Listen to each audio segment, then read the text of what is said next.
Good morning and welcome to ForexTV.com's AM Forex New York. Today is Monday, March 10th. I'm Caitlin Sisney.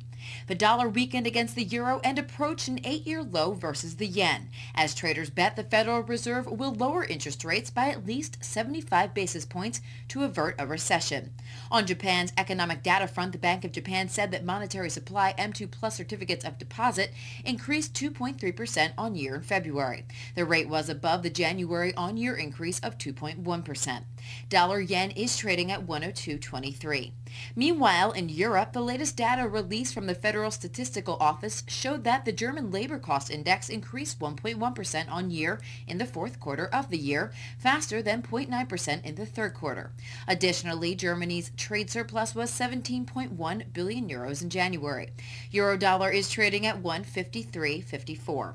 The pound extended its advance against the dollar, rising to a 3-month high after a government report showed UK producer price increases matched the fastest annual pace since 1991 last month. Sterling dollar is trading at 201.96.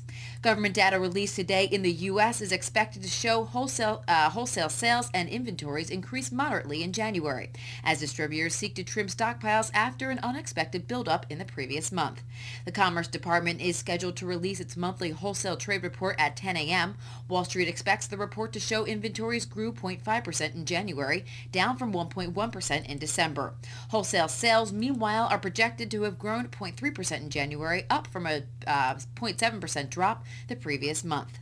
Today we're joined by Brian Taylor from M&T Bank. Brian will give his outlook for the Forex market as we head into the week. The U.S. dollar this morning on March 10th, Monday, is under pressure again. This is a continuation of Friday's non-farm payroll numbers that came out last week, where we were down 63,000 jobs, and not only that, the previous in January was revised down to 22,000. This gave risk aversion people a little bit more room to start selling the dollar. Not only that, buying yen on the opposite side, just because of the releasing of the carry trades and the reversals. The dollar yen reached lows of 101.40, 101.50 area before bids started coming in.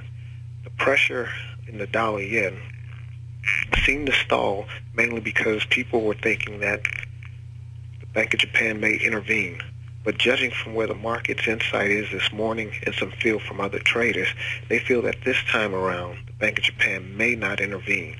The reason is because usually when the dollar yen goes down, or the yen strengthens against the dollar, it also strengthens against other currencies also, which makes the Japanese yen, and not only the Japanese yen, but the Japanese companies, i.e. the Toyota Motor Company and Sony, who had a lot to say last time we were around the 101 area, reaching towards 100 level. They complained last time how it was not comparative advantage for them to have that yen that strong. But now, given the fact that it's a little bit stable against the euro, stable against the pound, stable against the Canadian dollar, you may see them allow a gradual movement down to the 100 level.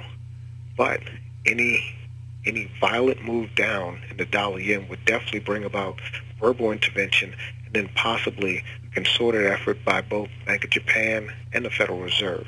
But as a spokesman in the Bank of Japan said, they will not go in unless the Federal Reserve go in with them. The euro again is up, staying up around its highs. It's at 153.66 right now currently, and it seems to be actually bid this morning, although somewhat stable, mainly due because of the carry trade reversals, and people don't want to take it too high. Even though the ECB has not come out verbally and said they are not pleased with these areas of where the euro is trading, traders are still a little bit more leery about taking it higher. Although the 155 level right now seems to be the market target, and that's where the market wants to take the euro. And as I always say, when the market wants to take it there, it usually does. But I think it will shake out some weak euro longs first. If we start dipping below the 153 area, look for an acceleration down to 152.50, where there are huge bids coming in at the 152.50 area, and I think that should shake out all the weak euro longs, and the euro will continue on a move up to the 155 level. From there, who knows? The pound, again, is extremely bid. We think that the pound was definitely oversold during the period of where the market was looking at the subprime mortgage issues in the U.S. and relating it to the U.K., and now the pound is regaining some strength back. It's specifically very bid against the euro right now, looking at trying to get below the 76 level. And if it gets below there, look for a move down. In fact, probably a fast move down to down to 75.50 and down to 75 the figure. The Canadian dollar, again, is still a little stable given its bad payroll numbers, but because of the risk aversion, people in Canada are now starting to be a little bit more cautious about buying the dollar, and now they seem to be repatriating their funds back also out of the U.S. Thank you, Brian. That's all for your AM Forex New York. I'm Caitlin Sisney. Join us again later for another update right here on ForexTV.com, and have a great day.